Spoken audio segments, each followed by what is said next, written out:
Join me as I explore the mysterious Devil's Promenade and try to uncover what's really hiding out there.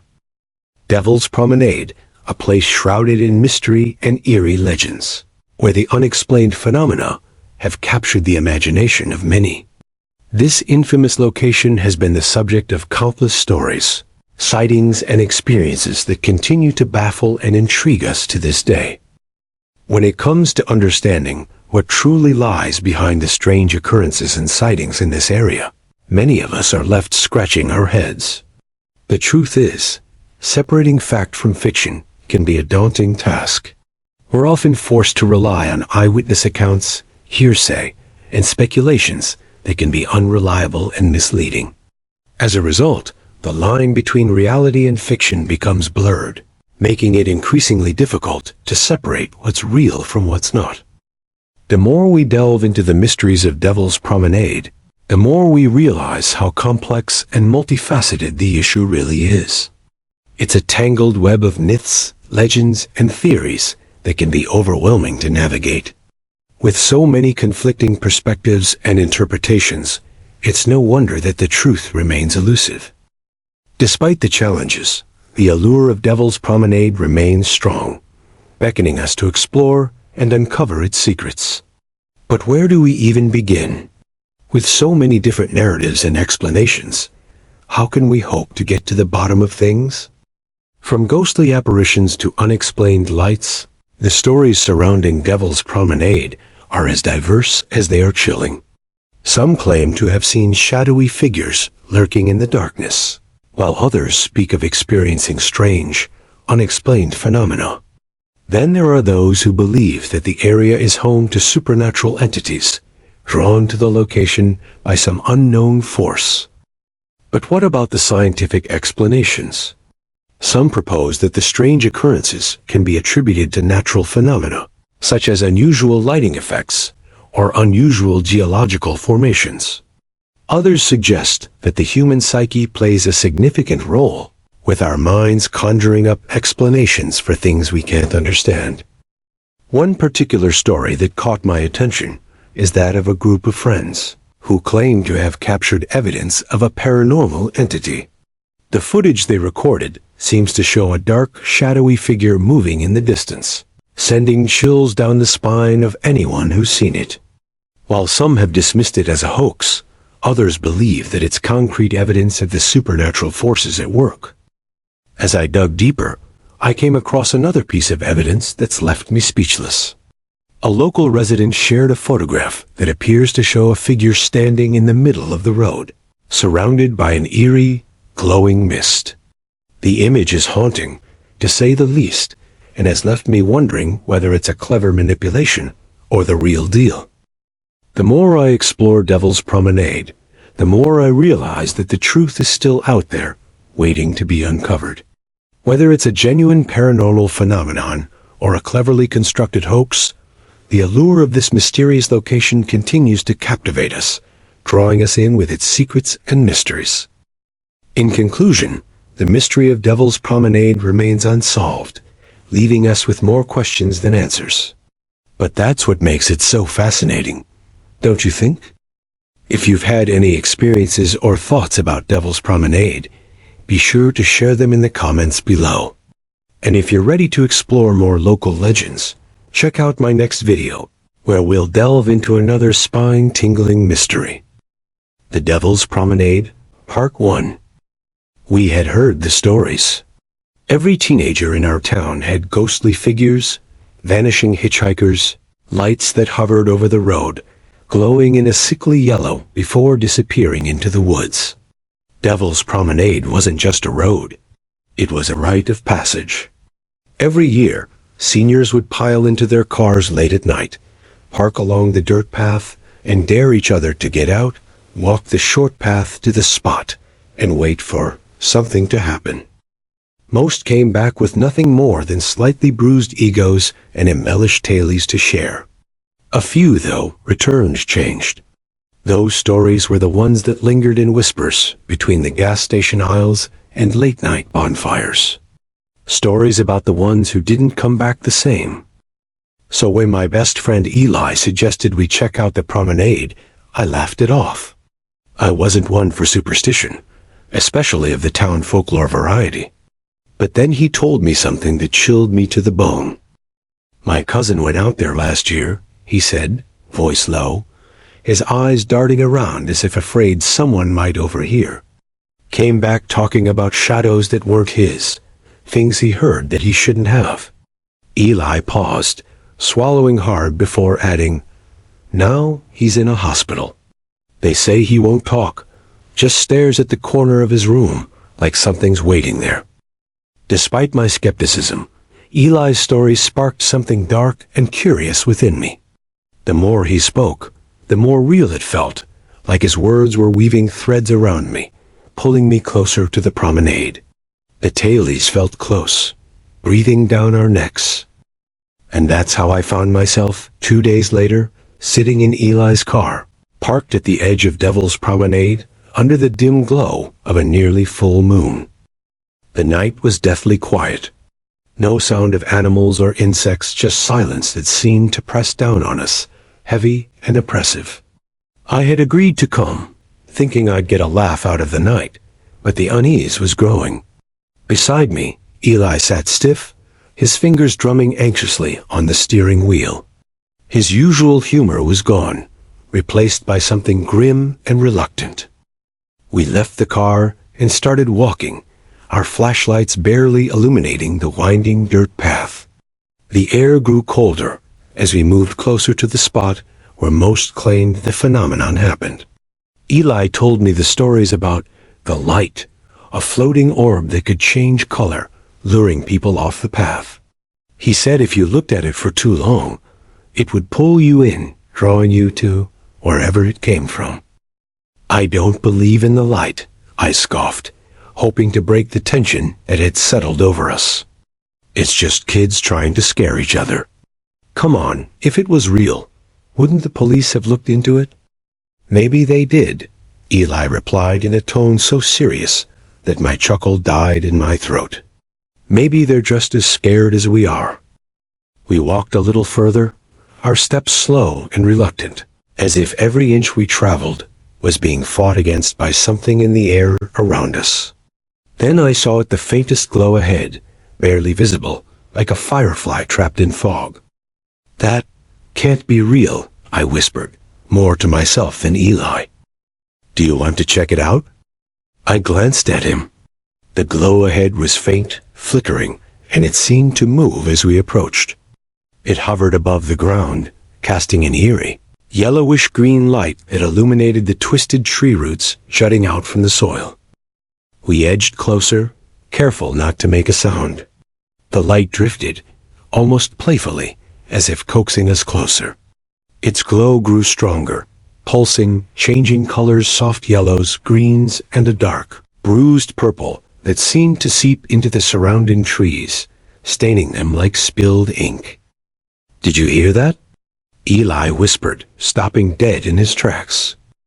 I hadn't noticed it at first, but there was a faint whispering, like wind rustling through dead leaves, but different, closer, layered, and garbled.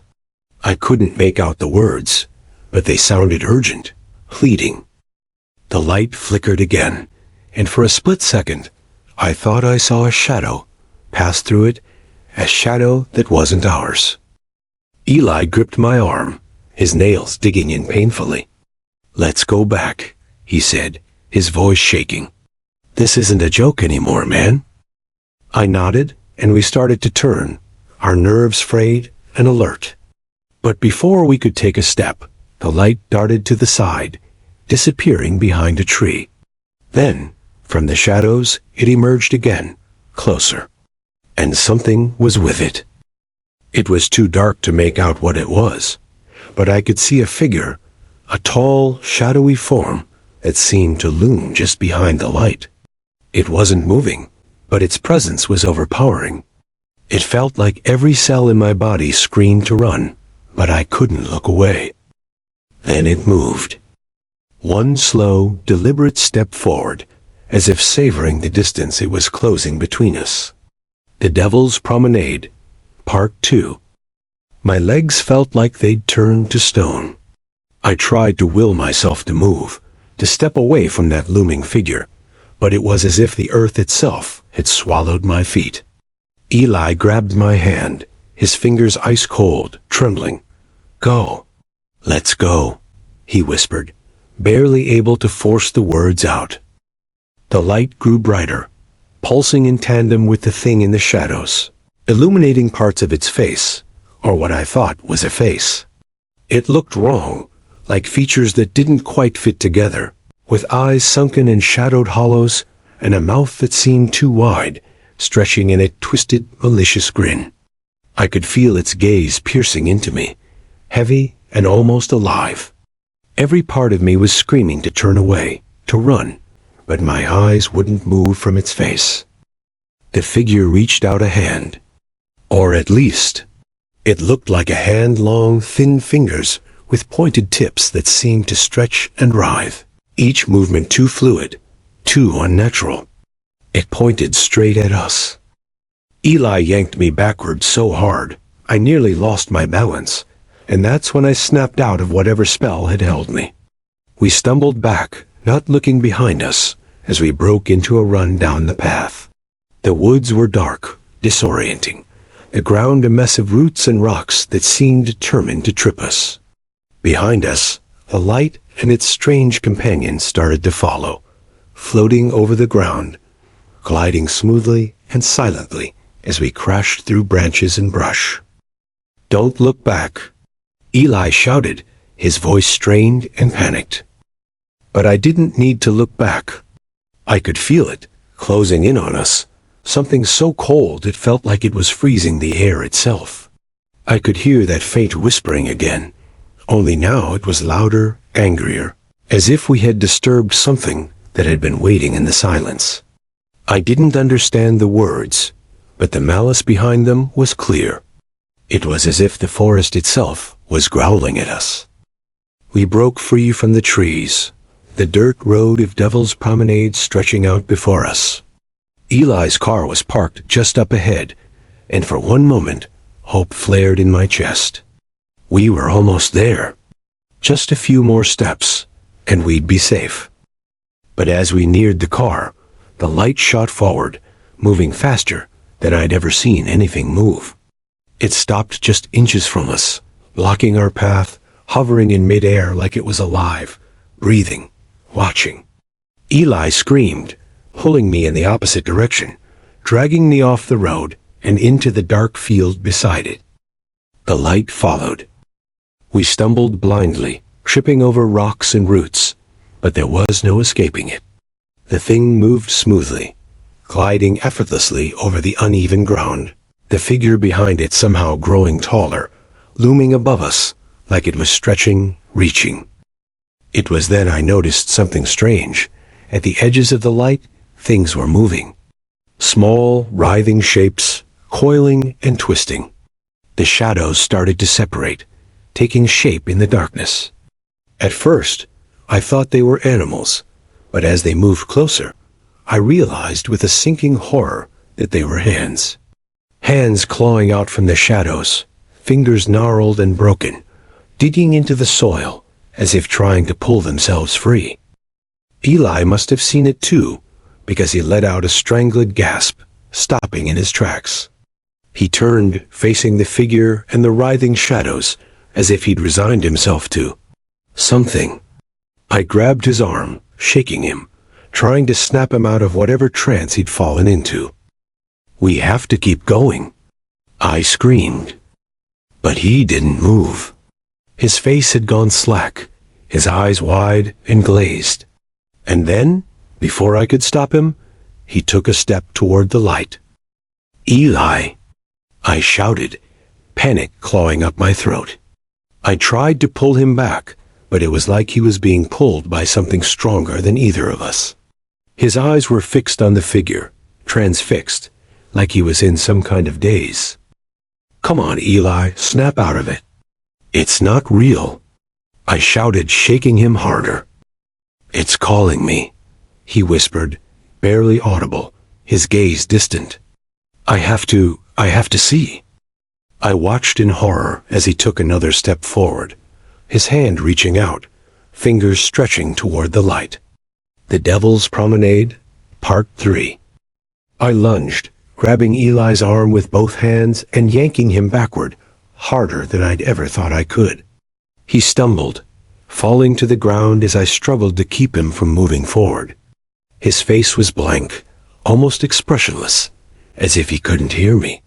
His eyes had that same distant, haunted look I'd seen in my own nightmares, the kind that didn't belong to him at all. It was as if whatever lived in that thing in front of us had reached inside him and hollowed him out, replacing his thoughts with its own desires. "Eli, snap out of it. Please." I shouted, but my voice felt weak, swallowed by the thick, unnatural silence that hung around us. The light flickered, and the figure took another step forward, its twisted features now entirely visible in the sickly, shifting glow. My stomach churned. The face, it wasn't just wrong. It was impossible. The angles didn't make sense, as though someone had tried to paint a person from memory, but missed every crucial detail. Its mouth stretched far too wide, its eyes hollow pits that seemed to be swallowing the darkness. It didn't blink. It didn't even move, save for the slow tilt of its head, watching us with a sick fascination. Then it began to whisper. The sound didn't come from its mouth.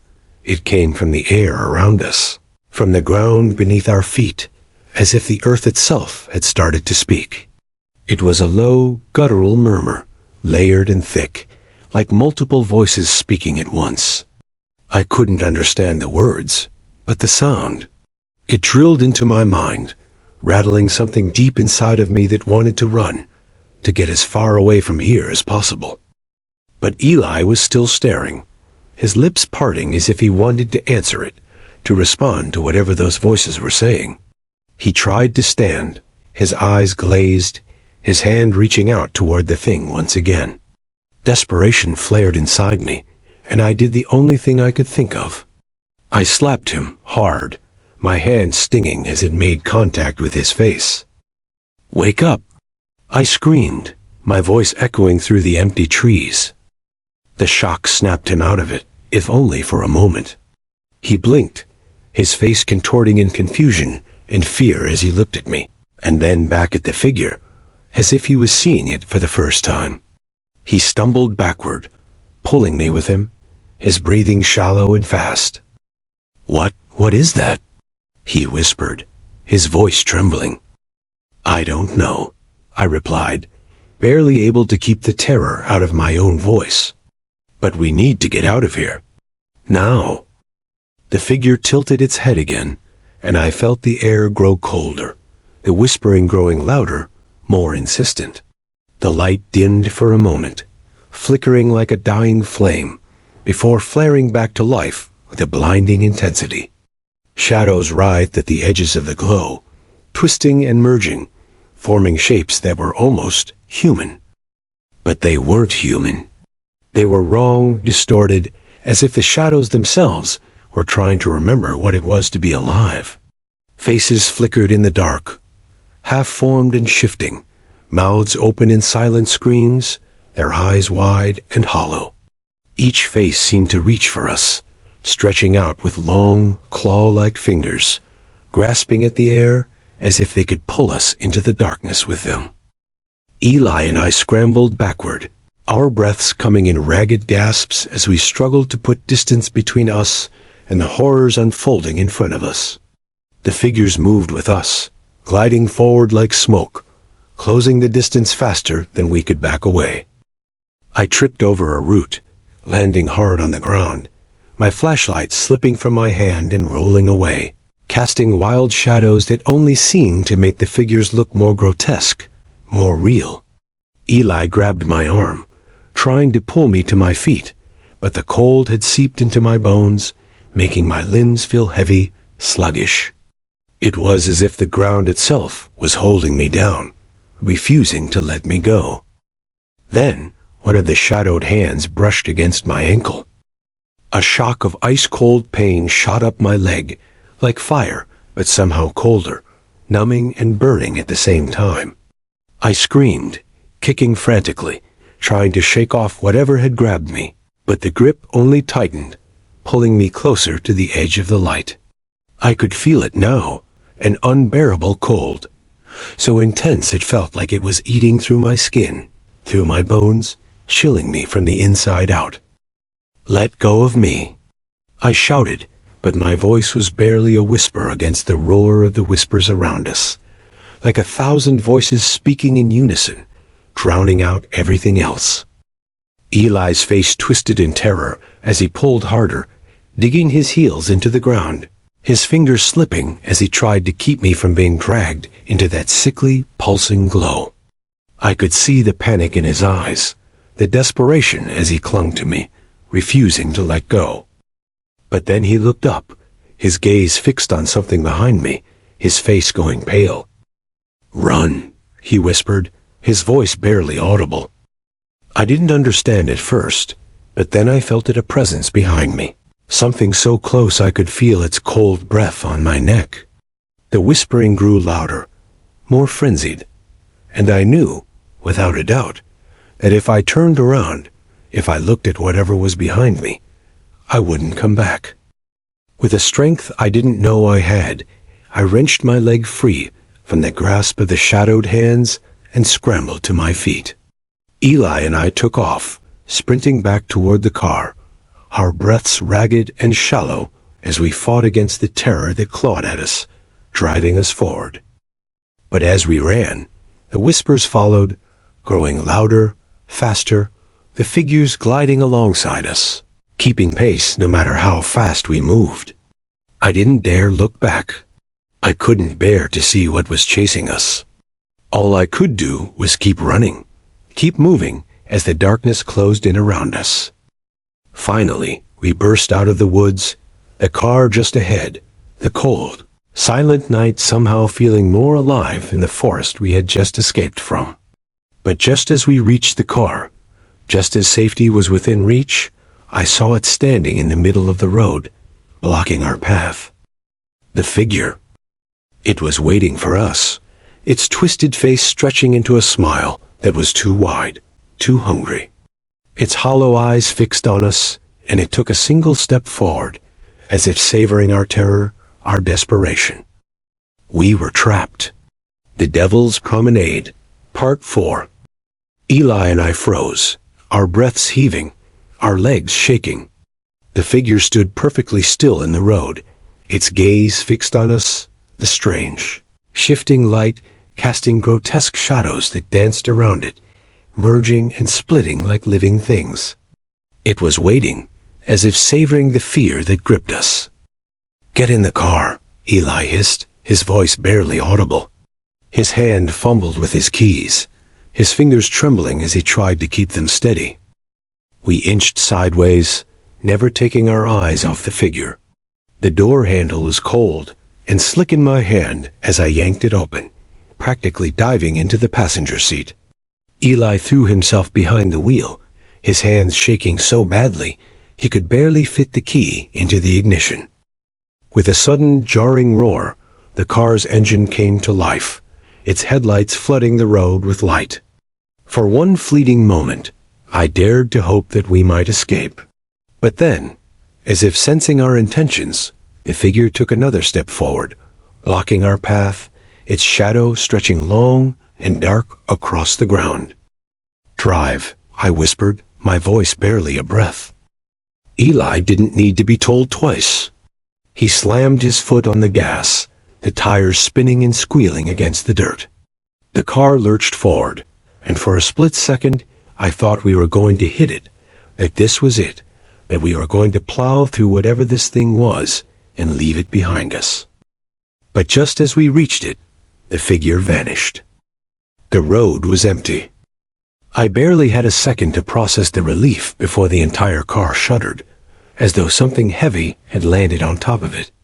The metal groaned, and I felt a chill seep through the roof, as if something was crawling across the top, clawing its way toward the windshield. Eli's knuckles turned white as he gripped the steering wheel, his eyes wide with terror. What is it?" he whispered, his voice barely holding together. The roof of the car creaked again, a long drawn-out sound like nails scratching down a chalkboard. We could hear it moving, feel the weight of it shifting, creeping forward inch by inch. And then, suddenly, there was a soft tapping against the glass of the windshield, slow and deliberate, like it was announcing its presence, letting us know it was there. Eli's eyes met mine, his face pale, his breath coming in short, panicked bursts. Without thinking, he threw the car into reverse, the tires screeching as we lurched backward. The figure slid off the hood, landing in the dirt just a few feet away, its hollow gaze fixed on us. And then it smiled. That awful, too wide grin stretched across its face, and my blood turned to ice. It tilted its head, watching us with a sick fascination, as if daring us to try and run again. Eli didn't waste another second. He slammed the car into drive, jerking the wheel hard to the left, veering off the dirt road and onto the grass, skidding through the dark field as he tried to circle around the figure. The tires bumped and jolted over uneven ground, and I clung to my seat, barely able to hold on. But no matter how fast we went, no matter how far we tried to get, the light was there, floating just ahead of us, leading us back toward the figure in the road. It was as if the thing itself was playing with us, guiding us in circles, keeping us trapped within its reach. "Eli, we have to get off this road," I shouted, panic creeping into my voice. "We have to go somewhere it can't follow." But as I spoke, a horrible thought took root in my mind. What if there was nowhere it couldn't follow? What if, no matter how far we ran, it would always be there, waiting, watching, hunting? Eli's face twisted in determination, and he turned the wheel again, his eyes fixed on the open field ahead of us. The light flickered, and for a brief moment, it seemed to hesitate, as if unsure of where we were going. Taking advantage of the brief opening, Eli floored the gas, speeding away from the road and into the darkness. The car bounced and jolted as we tore through the field, the headlights cutting through the night, illuminating nothing but endless stretches of grass and shadows. I could feel my heart pounding, every beat a painful reminder of how fragile our escape was, how easily the darkness could swallow. And then, just as we thought we were getting away, the car skidded to a halt. What happened?" I asked, panic gripping my chest as Eli slammed his foot on the gas again. But the wheels only spun uselessly, kicking up dirt and mud. "We're stuck," he muttered, his voice hollow with dread. He gripped the wheel tightly, his knuckles white as he tried to force the car forward, but it was no use. We were trapped. I looked around, the darkness pressing in on all sides. The field was vast, empty, stretching out endlessly into the night. And yet, as I peered into the shadows, I could feel eyes watching us, could hear the faint whispering growing louder, closer. Then I saw the figure, standing just a few feet away, its hollow eyes fixed on us, its smile stretching even wider, as if it could sense our fear, taste it. The light floated beside it, pulsing softly, casting a sickly glow over its twisted features. Eli turned to me, his face pale, his eyes wide with desperation. We have to run," he whispered. "It's our only chance." I knew he was right. The car was useless, and staying inside, it would only delay the inevitable. We had to make a break for it, to put as much distance between us and that thing as possible, to hope that maybe, just maybe, we could outrun whatever was lurking in the darkness. Without another word, we threw open the doors and bolted into the field, our breaths coming in short, panicked gasps as we sprinted through the tall grass. The light flickered, darting after us, illuminating our path in eerie, unnatural hues that twisted and distorted the shadows around us. I could hear Eli's footsteps pounding beside me, his breaths ragged and desperate.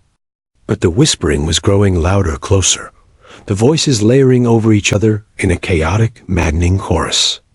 It was as if they were right behind us, reaching out, their hands grasping, trying to pull us back into the darkness. We ran until our legs burned, until our lungs screamed for air, but the light never wavered.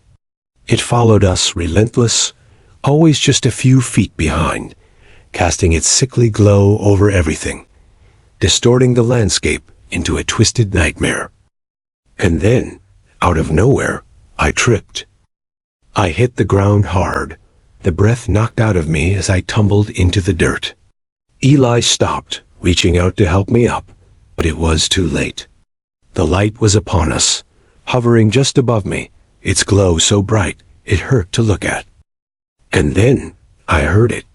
A voice, clear and cold, speaking from within the light. "Stay," it whispered, the single word echoing in my mind, filling me with a terror unlike anything I had ever felt. I struggled to move, to get away, but my body felt heavy, numb, as if the earth itself was holding me down. I could see Eli's face above me, his eyes wide with fear, his mouth moving as he shouted something I couldn't hear. The whispering was too loud, too overwhelming, drowning out everything else. And then, just as suddenly as it had appeared, the light went out. The darkness was absolute, suffocating, pressing down on us from all sides. I couldn't see Eli, couldn't even hear him anymore.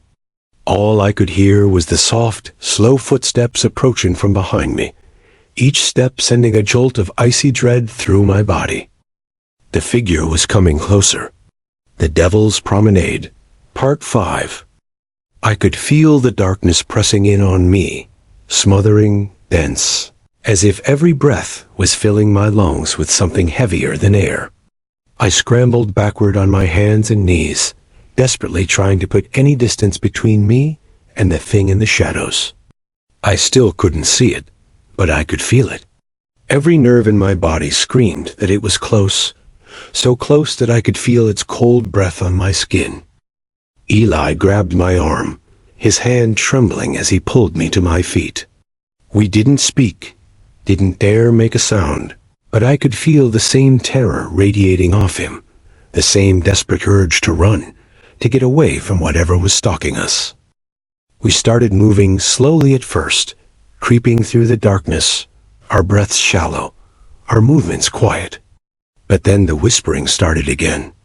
Only this time, it wasn't distant, it was right in our ears, as if someone was leaning close, speaking in a language I couldn't understand. I felt a shiver run down my spine, cold and sharp, and I knew we had to run. No. I didn't think. I just grabbed Eli's hand and took off, my legs moving on pure instinct, carrying me through the field, away from that voice, from the cold presence that lingered just out of sight. The ground was uneven, and we stumbled more than once, but we didn't stop. Couldn't stop.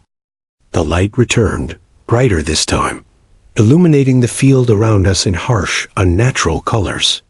Shadows stretched long and twisted across the grass, merging and breaking apart, forming shapes that seemed almost human. They reached for us, arms stretching, mouths open in silent screams. And then I saw them, the faces. Hundreds of faces, emerging from the shadows, their eyes hollow, mouths frozen in expressions of agony. They were everywhere, surrounding us, staring at us with a hunger that made my stomach turn. Each face was familiar, hauntingly familiar, like flashes of people I'd seen in passing, faces that had been etched into the corners of my memory without me even realizing it. I knew them. Or rather, I felt like I knew them. Like they were part of some shared, forgotten dream. What are they? Eli whispered, his voice breaking with terror. I shook my head, unable to answer. But deep down, I felt I knew. They were the lost ones, the ones who had come here and never left, the ones who had stared too long into the darkness and been consumed by it. They were trapped, bound to this place, to the Devil's Promenade, their souls caught in an endless loop of horror and despair. We kept moving, weaving through the shifting shadows, our footsteps frantic and unsteady. But no matter how far we ran, the faces were there, watching, waiting, as if they were guiding us, leading us to something. And then, just as suddenly as it had begun, the light vanished. We were plunged into darkness, the silence so thick it was suffocating.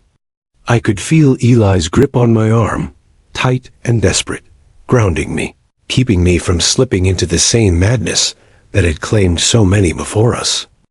For a moment, I thought we had escaped, that whatever force had held us in its grasp had finally let us go. But then, from the shadows, I heard a sound that made my blood run cold. It was a laugh, low, guttural, dripping with malice. I turned, and there, standing just a few feet away, was the figure. It was different now. Its face was no longer twisted and distorted. It was clear, painfully clear. And it was my face. I stumbled backward, my breath catching in my throat as I stared into my own eyes, wide and empty, a cruel smile twisting my lips. It tilted its head, mimicking my movements, its gaze fixed on me with a hunger that felt all too familiar.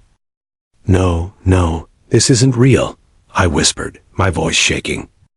But the figure took a step forward, and then another, closing the distance between us. Its expression was mocking, taunting, as if it knew every fear, every dark thought that had ever crossed my mind. It was me, and yet it wasn't. It was a twisted, hollow version of myself, a reflection of everything I'd ever tried to bury, every secret I'd kept hidden. "Stop," I choked out, barely able to force the words past my lips. "Please, just stop." The figure didn't listen. It just kept coming, its movements slow, deliberate, as if savoring every step, every ounce of terror that radiated off me. And then, just as it reached me, it spoke. "Stay?" The word echoed through my mind, filling every corner, every thought, drowning out everything else. I could feel its weight, pressing down on me, suffocating me, as if it was trying to pull me under, to drag me into the darkness with it. Eli grabbed my shoulders, shaking me, his voice distant and muffled. I could see his lips moving, could feel his hands on me, but his words were lost, swallowed by the overwhelming need to stay, to give in to whatever force was holding me. But then, he did something that cut through the fog of terror, clouding my mind. He slapped me, hard, his hand stinging against my cheek. The pain snapped me out of it, and suddenly I could see him again, his face filled with fear and desperation. "Come on," he said, his voice choked with terror. "We have to go." I nodded, barely able to think, my mind still reeling from the encounter. But I knew he was right. We couldn't stay here. Not if we wanted to survive. With one last glance at the figure, at the twisted reflection of myself that watched us with that horrible smile, I turned and ran, following Eli through the darkness, my legs moving on pure instinct, carrying me away from the horrors that lurked in the shadows. The whispering grew fainter, the shadows less defined, as if the further we ran, the weaker their hold on us became. But the memory of that face, of my own face, twisted and hollow, lingered, burned into my mind. Finally, after what felt like an eternity, we stumbled out of the field and onto the road. Eli's car was just ahead, still parked where we had left it. It was battered, covered in dirt and scratches, but it was real, solid, a lifeline in the darkness. We threw ourselves into the car, slamming the door shut, our breaths coming in ragged gasps as we tried to catch our breath. Eli didn't waste any time. He started the engine, and with a screech of tires, we sped down the road, leaving the Devil's Promenade behind us. The silence in the car was thick, heavy with the weight of everything we had seen, everything we had experienced. Neither of us spoke, too afraid to break the fragile peace that had settled around us. As we drove, I looked back, half expecting to see the light, the figure, something chasing after us. But the road was empty, stretching out behind us into the night, as if none of it had ever happened. We didn't stop until we were miles away, until the familiar lights of town came into view. Only then did Eli pull over, his hands still shaking as he gripped the wheel, his face pale and haunted. I turned to him, my mind still reeling, trying to make sense of what we had just survived. But there were no words, no explanations, just the lingering terror, the memory of the figure, of that horrible, mocking smile. Finally, Eli looked at me, his eyes wide and dark. "We're never going back there," he said, his voice barely more than a whisper. I nodded, unable to speak, knowing that I would carry the memory of that night, of the Devil's Promenade, with me forever.